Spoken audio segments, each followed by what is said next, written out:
नमस्कार हरि प्रेमियों, आपका हमारे YouTube चैनल में स्वागत है। हरि प्रेमियों, कैसे हैं आप? उम्मीद है आप सब अच्छे होंगे। आइए जानते हैं आज का प्रसंग। आज का प्रसंग है मोक्षदा एकादशी व्रत कथा।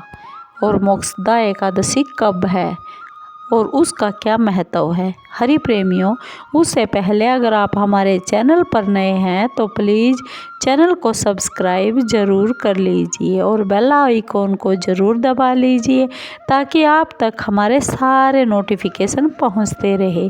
हरि प्रेमियों, आपका एक भी सब्सक्राइब हमारे लिए बेहद मायने रखता है।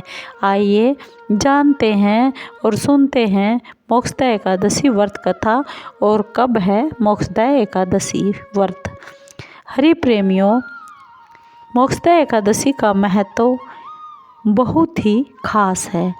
धर्मराज युधिष्ठिर एक बार भगवान श्री कृष्ण से कहने लगे, मैंने मार्गशीर्ष कृष्ण एकादशी अर्थात उत्पन्ना एकादशी का आपसे सविस्तार वर्णन सुना।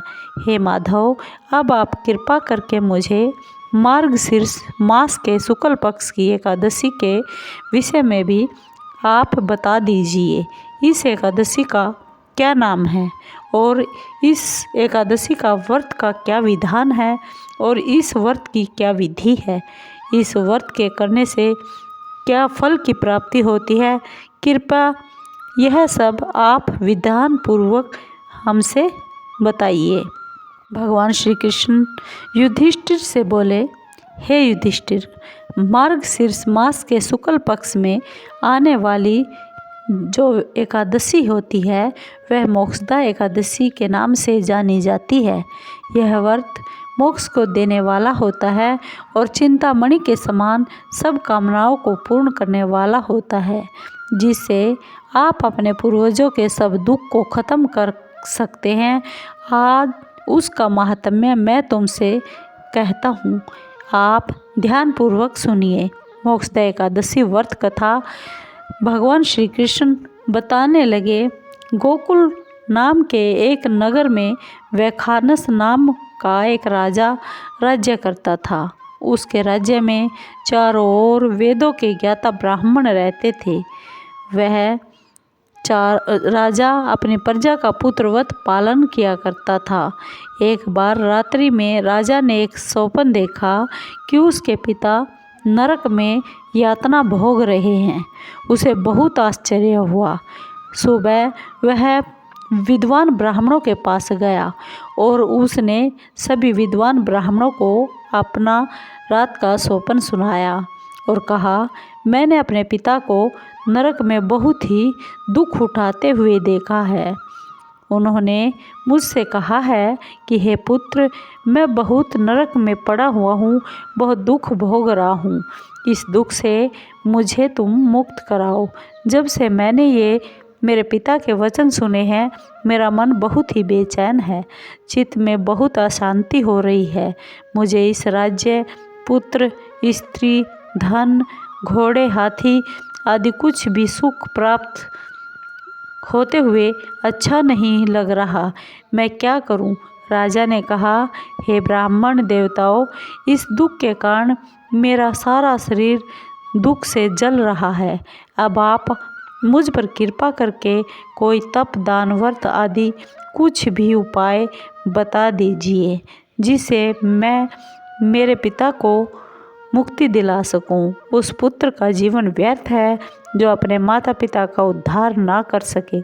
एक उत्तम पुत्र जो अपने माता पिता और अपने पितरों का उद्धार करता है वह 1000 मूर्ख पुत्रों से बहुत ही बेहतर है। जैसे एक चंद्रमा पूरे जगत में अपना प्रकाश फैला देता है और प्रकाश कर देता है, परंतु हजारों तारे नहीं कर सकते। ब्राह्मणों ने राजा से कहा, हे राजन, यहाँ आप ही भूत, भविष्य और वर्तमान के ज्ञाता पर्वत ऋषि का आश्रम है। आपकी समस्या वे महर्षि जरूर हल करेंगे। ऐसा सुनकर राजा मुनि पर्वत के आश्रम पर चला गया। उस आश्रम में अनेक शांत चित्त योगी और मुनि तपस्या कर रहे थे। उस जगह पर्वत मुनि बैठे हुए थे। जहाँ जाकर राजा ने मुनि पर्वत को साष्टांग दंडवत किया।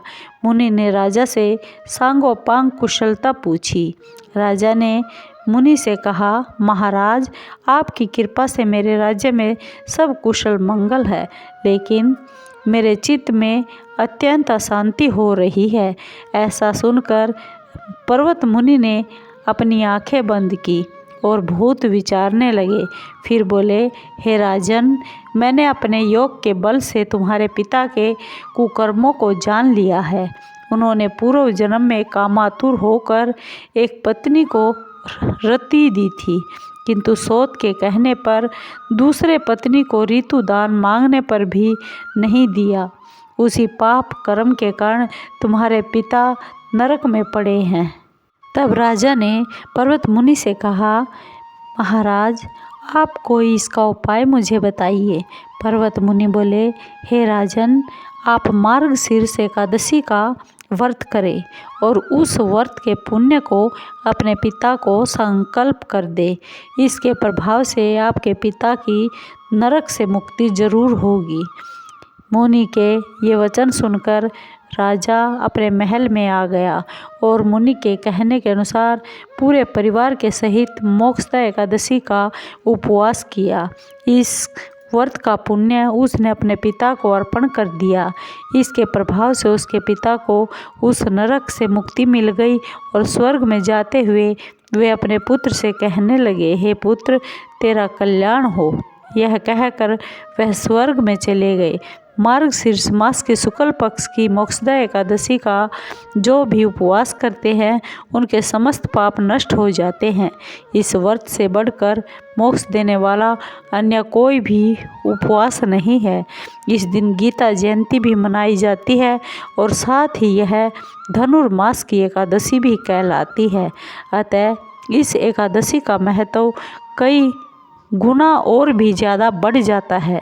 इस दिन से गीता पाठ का अनुष्ठान प्रारंभ करें और प्रतिदिन थोड़ी देर गीता अवश्य पढ़े। हरि प्रेमियों, इस एकादशी का यानी मोक्षदा एकादशी का पारण समय 23 दिसंबर दोपहर 1:22 पर तक रहेगा। हरि प्रेमियों, आपको ये वीडियो कैसी लगी? अगर आपको ये वीडियो अच्छी लगी हो तो प्लीज़ चैनल को लाइक कीजिए, शेयर कीजिए, सब्सक्राइब कीजिए और कमेंट ज़रूर कीजिए।